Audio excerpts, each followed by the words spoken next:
communism! Down communism! Down Yugoslavia! Free Kosovo! Albanian Americans protesting the treatment of their countrymen living in Yugoslavia.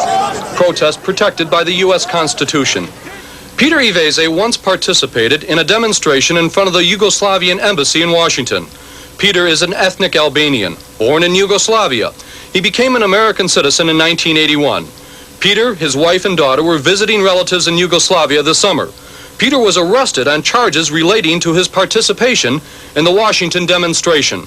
To, try an American citizen for an act that took place legally in the United States of America, and he's being tried in Yugoslavia. It's ridiculous. Frank Ivezaj says his brother is a believer in human rights and equality. But Peter has no ties with political groups the Yugoslavian government calls hostile organizations. My brother, Peter Ivezaj, a proud American, is not and has never been a member of any political organizations. The closely knit Ivezaj family wants action to free Peter. We want him back to this country. Peter je Amerikaan. Peter's father is anguishing over his son's fate. Peter Ivezaj is an American proud of his Albanian blood. The family wants U.S. officials to intervene immediately. America is known to protect its citizens, and this is a good example that U.S. can show to the world what a great country America is. In Sterling Heights, Bill Gallagher, Channel 2 Eyewitness News. We're told Peter goes back on trial Monday. Right now, Congressman William Broomfield is trying to do everything possible to get him released and home. Of toxic gas fumes had last month while visiting relatives. The charges stem from a 1981 demonstration in Washington. Ivezaj was protesting the treatment of Albanians in Yugoslavia. The U.S. State Department is protesting the case, while the family of Peter Ivezaj worry and exercising his freedom of speech right here in America. It could happen to any one of us. Our Joe Bell reports tonight on our restricted rights as Americans when we travel abroad. Peter Ivezaj was born in Yugoslavia 30 years ago, but he became an American in 1979, got married, had a daughter, and thought he was free to exercise his rights. Oh, he took part in a protest against Yugoslavia's communist regime in Washington 5 years ago, but otherwise shied away from politics. The Yugoslav government didn't see it that way. It jailed him when he visited the country in August and says he'll serve 7 years behind bars. If U.S. citizenship has any value, which I firmly believe it does, then I think now is the turn of the United States to make a move. It's just another reminder that foreign travel can be dangerous. This year, U.S. travelers stayed home in droves fearing terrorism. But terrorists didn't take him captive. A legitimate government did. And a lot of Detroiters who leave through this international terminal every year don't realize that the same sort of thing could keep them from coming back. As long as you don't do anything wrong, I'm sure there's no problem. But he warns other naturalized Americans, like these Albanians and Croatians demonstrating downtown last month, that the old saying may be true. You really can't go home again. Joe Bell, Channel 2 Eyewitness News. Given the facts in this Ivezaj case, our Joe Weaver says you could almost see this one coming. But even so, in his perspective tonight, Joe says to get the Michigan man out of a Yugoslavian jail is the big key. Hit him in their newfound economic pocketbook is the way. Is there a correlation between the Danilov case and the jailing of Peter Ivezaj? Both are American citizens arrested on hostile soil. Danilov was a journalist and commanded media attention. Ivezaj, on the other hand, is a Detroit school teacher who has openly demonstrated against the Yugoslav government and should have expected harassment when he stepped foot in his native country. The Belgrade government has arrested other Yugoslav Americans who were vocal against their homeland. There have been efforts, though, mounted by Senator Levin and Congressman Broomfield for his release. I feel confident that Ivezaj will not be allowed to rot in a communist prison. Even without the supreme pressure from the White House, we do have some economic leverage to secure his release. Yugoslavia sells a lot of furniture and textiles in the U.S. and is extremely successful with its new cheap little car called the Yugo. I think our congressmen and senators ought to see that the door is slammed on Yugo products in this country until the Belgrade government stops arresting American citizens. I'm Joe Weaver, and that's my perspective. A 26-year-old Livoni man. At the Detroit Public Schools, Senator Carl Levin reports tonight the U.S. Embassy in Yugoslavia is hopeful of getting Ivezaj out of prison and back home to Sterling Heights soon. He's coming home. Good evening. A Sterling Heights man who spent the last 50 days in a prison in Yugoslavia is free tonight, to the joy of his family and friends here in Metro Detroit who fought for his freedom. News 4's Dan Mountney is here now with a story of how it all came about. Dan? Okay, Mort. Well, 30-year-old Peter Ivezaj walked out of that Yugoslav prison late this afternoon thanks to some political arm twisting by American congressmen. It has been a remarkable week for his family in Sterling Heights. On Monday, they learned that Peter was convicted and sentenced to 7 years in prison. Today, they found out he is coming home tomorrow. Thank you, America. Thank you, America. There was great joy inside the Sterling Heights home this afternoon. As word of Ivezaj's pending freedom spread, relatives and friends tossed a spontaneous victory party, a celebration which just 4 days ago seemed near impossible. It was a happy moment when we learned that he's going to be released, and it was one of the saddest moments when we found out that he was sentenced to 7 years. You know, we all burst into tears, and it was terrible news. We couldn't believe that something like this could happen. 30-year-old Peter Ivezaj, a Detroit public school teacher, was arrested last August while visiting relatives in Titograd, Yugoslavia. He was charged with crimes against the state for allegedly taking part in anti-Yugoslav demonstrations in the U.S. 4 years ago. Ivezaj's American relatives then came to the rescue, enlisting the help of several area congressmen, who apparently succeeded in turning up the diplomatic heat to win Ivezaj's freedom. It's a combination of pressure that has been brought to bear by Congress and the bills that we've introduced to have adverse effect on Yugoslavia and the United States relationship, but also the effort of the State Department, who put maximum diplomatic pressure on the Yugoslav government. Ivezaj's father emigrated from Yugoslavia 2 decades ago, hoping to win a better, freer way of life for his family. Today, he is a most grateful man who says he is now in debt to his new country, which won back his son's freedom. He said he has 2 sons and he's willing to give them the opportunity to give their life up for their country. America. America. A grateful man. There was some confusion earlier today over when Ivezaj would be released, but the State Department has now confirmed that he and 2 California men were let out this afternoon. Ivezaj is right now staying with relatives in Titograd this evening and plans to catch the first plane home tomorrow. And Morton Carmen, that is when the real celebration will begin up there in Sterling Heights. Oh, I bet. The whole thing was so bizarre. You really wonder what they were out to prove. It was a little odd, but it's settled now. Thanks, Dan. They're out there and keeping track of Americans, apparently, who are newly arrived in our country and being watched by people back in the old country for whatever the reasons. 2 other Americans, both from California, who were arrested in Yugoslavia last month will also be released, at least according to the reports we have so far today. But there is no official word yet that they have actually been set free. With Yugoslavia building a lucrative market for its small cars in the USA, that country, Yugoslavia, may have been shaken and pressured by efforts of the U.S. Congress to reconsider Yugoslavia's favorable trade status. And Senator Carl Levin of Michigan says the release of Ivezaj doesn't mean that Congress is going to let up on that kind of pressure. We're also interested in the future relationship between us and Yugoslavia, and to make sure that Yugoslavia understands that they've got to treat American citizens in the future decently. We don't want American citizens tried for actions which took place in the United States. Peter was tried for actions of his, free speech, free association, as an American citizen, which took place in the United States many years ago. We don't want that to ever happen again. Senator Levin also told us that Yugoslavia must never again deny American authorities the permission to visit American citizens who have been arrested over there for any reason behind the Iron Curtain. We are Americans. That's what the brother of Peter Ivezaj said upon learning that Peter was released from a Yugoslavian jail today. The Sterling Heights man is now on his way home. Our Roseanne Sarah was there as his family celebrated the news.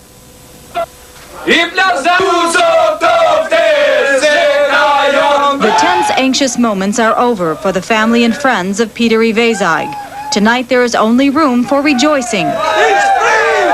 He's free! Late this afternoon, Peter's brother Frank got a telephone call from the State Department.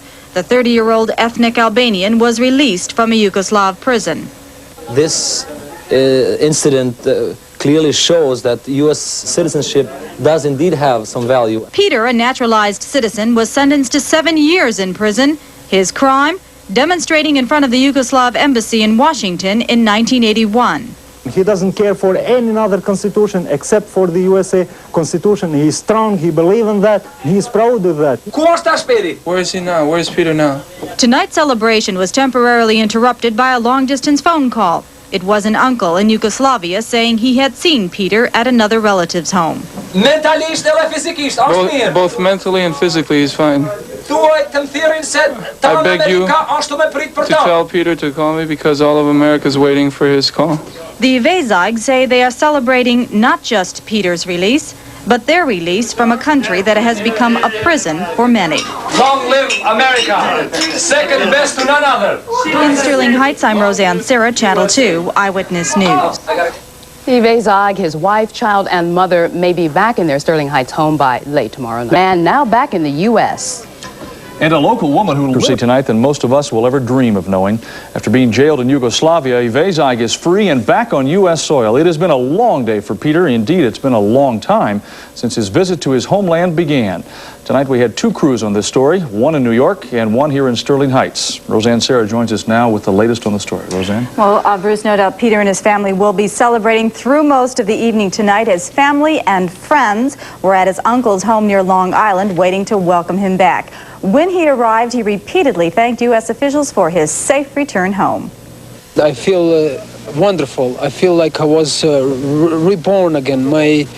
What you have done to me and to my family, you cannot imagine how you have saved lives. Before the celebrating began in New York, Ivezaj spoke with relatives in Sterling Heights. Tonight we bring you a portion of both ends of that conversation. During the call, Peter talks about how he was used by the Yugoslav government as an example for other Albanians overseas. How are you physically? Are you fine? Everything is fine? I'm okay now, but before I really was abused and hurt a lot. The reason they did that to me is to threaten other Albanians, other youngsters, not to get involved in demonstrations and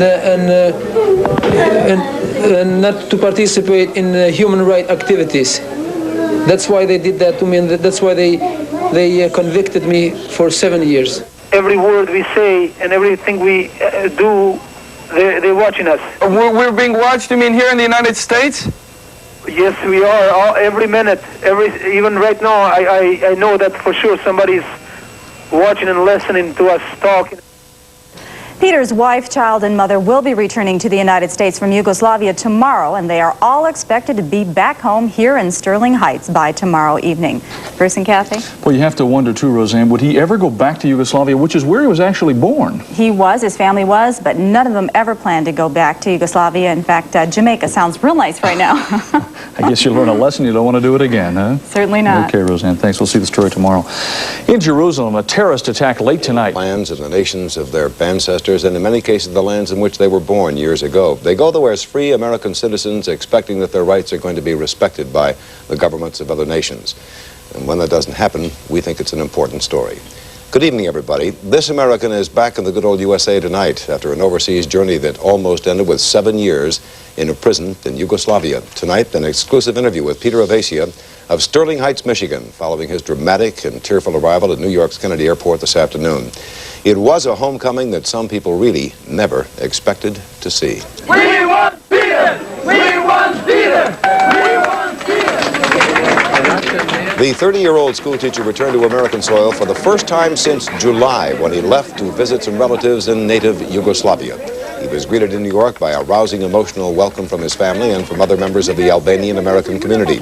The scene at the airport was an astonishing turnaround for a man who was sentenced just 1 week before to spend 7 years in a Yugoslavian prison cell. Ivezaj, an American citizen, was charged with a political crime against the state for participating in legal demonstrations held in the USA as an American citizen. It took an angry outcry from Peter's family and from other Albanian Americans, plus some very heavy pressure from the U.S. Congress before Yugoslavia released him last Friday.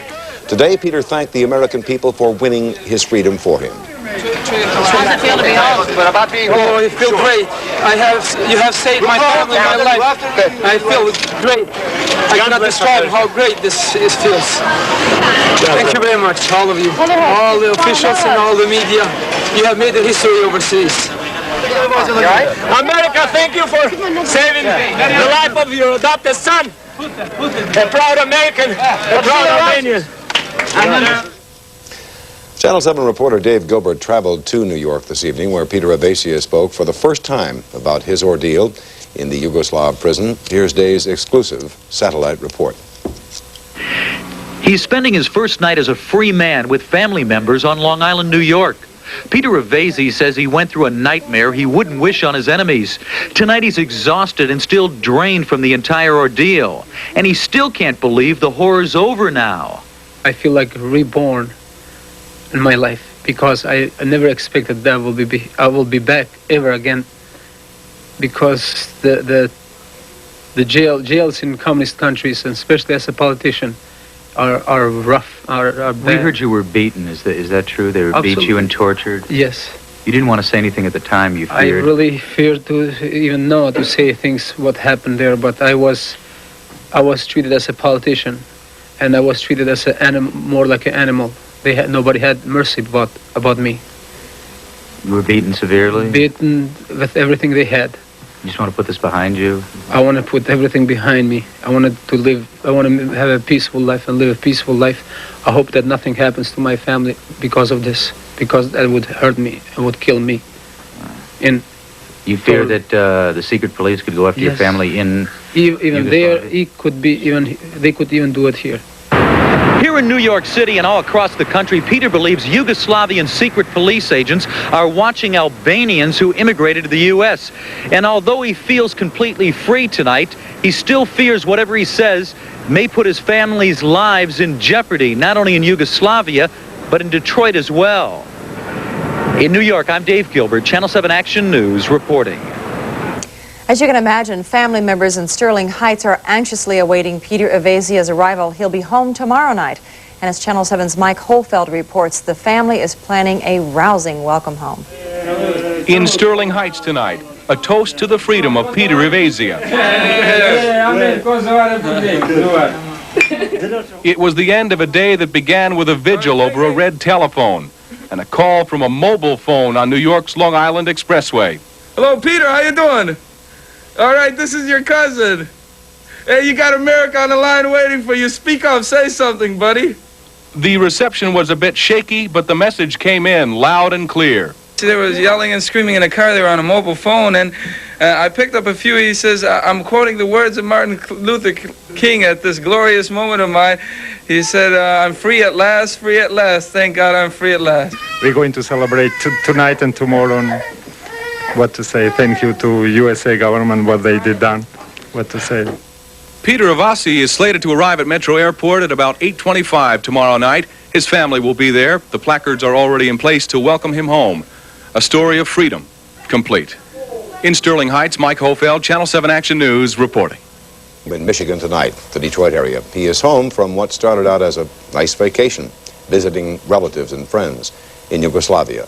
A vacation, though, that turned into a nightmare when he was arrested for past political activity, thrown in jail, and sentenced to 7 years in prison in Yugoslavia for crimes against the state.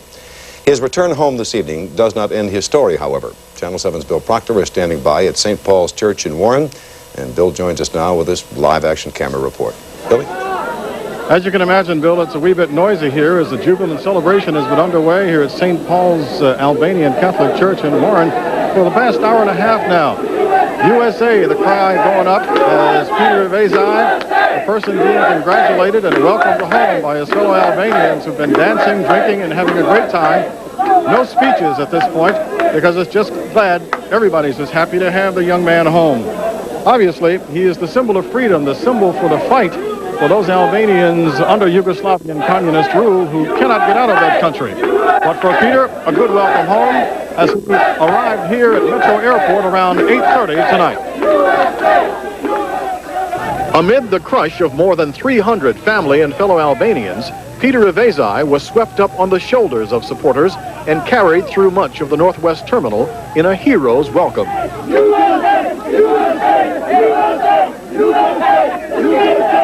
There were chants of USA, freedom for Albanians, and down with communism, as Peter enjoyed what must have been a bittersweet homecoming. His wife and 6-year-old daughter remain in a small village in Yugoslavia, having apparently missed a flight out of that country today. Peter's mother-in-law wept at Metro Airport tonight as her teenage son explained the family's anguish. They're really scared for my sister right now. They think that, you know, something's happened to her, really, but they're really happy for my brother-in-law, too, you know. Well, we got word along about 6 o'clock that everything was all right with the family, that she's staying there for a wedding, not necessarily against her will, but you can't confirm that? No, see, what we heard that the flight was canceled or something. She couldn't get on the plane. There wasn't enough room for the plane. And, you know, they're really worried about that. Later at St. Paul's Church in Warren, Peter Ivezaj told me of his concern for his wife and his joy to be home. How do you feel? I feel great. I feel like I was reborn again. I thank America for doing what they done for me, the concern that they had. The American officials and the Michigan people, they did a great job to get me out of that place. Must be a little difficult at this point. Your wife's still not home. Well, I always think that something could happen to her too, and she might be in trouble, but I hope not. Naturally, he and all the others here hope not. They fully expect her to try to get on a plane and get back here tomorrow. In the meantime, this celebration continues. Everyone glad to have Peter back home, and as we said, he has become the symbol of freedom. The new fight that will be underway by the Albanian community here, he will be at the forefront as they continue their struggle for freedom for their people in this country and to get themselves out from under the pressure of communist spies that apparently are here and continue to let them know that their relatives are at home in Yugoslavia and along with all the other Albanians. This is Bill Proctor reporting live from Warren. Bill? Yeah, Bill, is there any indication very briefly as to why they didn't catch the same plane? He apparently was forced out of the country almost immediately upon his release. They gave him back his passport, found him a seat on the plane, and pushed him out of the country. His wife, apparently not fearing for her safety, went on to a small village where they live, where they know some people. Why she didn't catch a plane today, we still don't know. But we won't know until we get back and hear from her. Okay, Billy, when she gets back, and we assume that she's going to, we'll make sure that we get a videotape of his safe arrival and hers too, and they can put that in the old family library. Peter, by the way, is a school teacher in the city of Detroit, and guess what? He told Bill Proctor he's really looking forward to getting back to work and getting his life. The Yugofest was a sign of the disagreement among Yugoslavians here. The graffiti on many Detroit freeways can tell you the dissension over Yugoslavia is alive in the metro area. There are tens of thousands of people of Yugoslavian descent here, and even they can't decide whether their country is a beloved homeland or an oppressive communist state. Yugoslavia was formed after World War I by taking some land from this nation, some from that. The result was a country with many nationalities, languages, religions, and after the Second War, a communist government. That's when the head priest of this Detroit monastery fled the country. He and Ekram Barda pray for Albanians in Yugoslavia now. Barda says Albanians just want to be given their own republic or state government like the other nationalities there have. The Albanians have been treated, and they are still, as second-class citizens or like the blacks of Africa. Nash Kamaj is an Albanian who lived in Yugoslavia for 42 years. He says Albanians are not discriminated against. Through an interpreter, he said he's angry at the dissidents. People who are trying to put down and destroy Yugoslavia and Yugoslavian government, I will never agree with that, and I don't like them because they're not telling the truth. The truth, says Yugoslavian Don Simon, is that Slav secret agents keep watch on protesters in this country. He says Americans may find it hard to believe that his people are terrorized for speaking out. They haven't seen their relatives dragged off to prison, tortured, sentenced for just speaking one word against the government. He says Peter Ivezaj's case proves that can happen. With my cover story, Margie Reedy for the Night Beat. Detroit Metro Airport.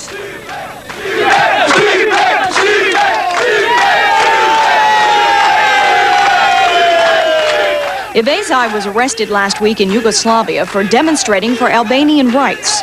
Earlier yesterday, he told Roseanne Sarah in New York that on his last day in Yugoslavia, he was again threatened with arrest by a government agent. It was one of the UDBA agents that came the day before I left and advised me to leave as soon as possible.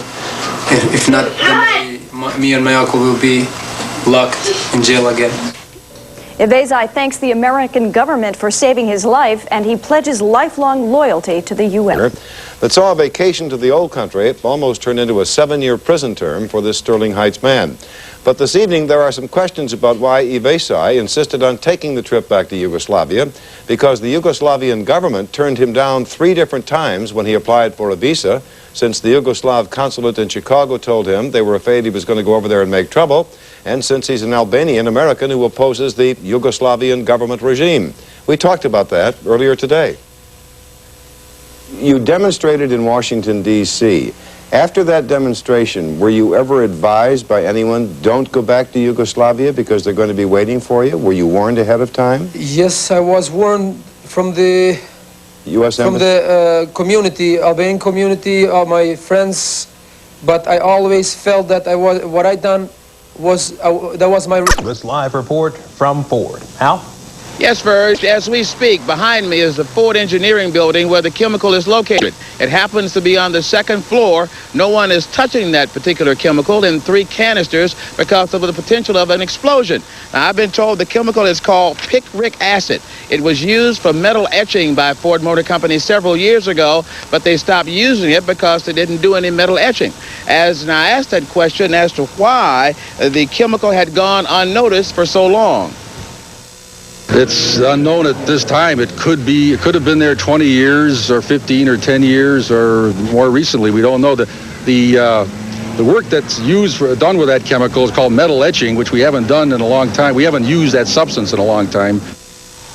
Now, as we speak, a company from Chicago, an environmental company, will be here around 1:30 or 2 o'clock. It is this company that must decide how to remove this chemical or to inform them whether this chemical is indeed dangerous or not. So later on this afternoon, we'll find out exactly what Ford Motor Company intends to do with this chemical known as picric acid. In the meantime, though, even though you mentioned 250 people were evacuated this morning, Verge and Mike, another 2,000 people are still inside the building, but Ford told me they're in the back of the building, quite a safe distance away from where the chemical is being stored.